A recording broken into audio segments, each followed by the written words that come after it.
আছেন? অবশ্যই ভালো আছেন আশা করি। বাংলাদেশ আমাদের দেশ নিয়ে, সোনার বাংলাদেশ দেশ নিয়ে কিছু কথা বলতে চাই। আমাদের দেশটা আসলে জানি না কেমন চলতেছে। বাংলাদেশের সর্বোচ্চ বাজেট হচ্ছে এবার, এই সম্পর্কে আপনারা অবশ্যই জানেন। এই বাজেটে বাংলাদেশের আসলে কতটুকু উন্নতি হবে এটা বলা যাচ্ছে না, কিন্তু বর্তমান ক্ষমতাশালী দলের উন্নয়ন হবে, এটা সত্য কথা।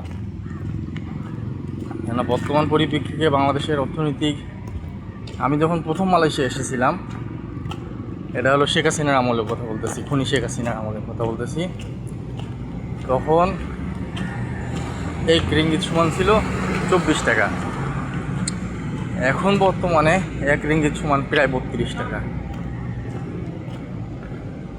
ডক্টর ইউনূসের আমলেও 26, 27, 30 এরকম আসছিল, কিন্তু এখন প্রায় 32 টাকা।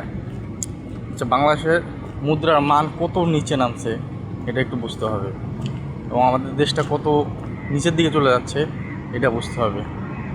যদি এখনই পরিবর্তন না হয় আমাদের দেশ অবশ্যই ভবিষ্যতে অনেক ভয়ানক কিছু আসবে। সবাই ভালো থাকবেন, ধন্যবাদ, আল্লাহ হাফেজ।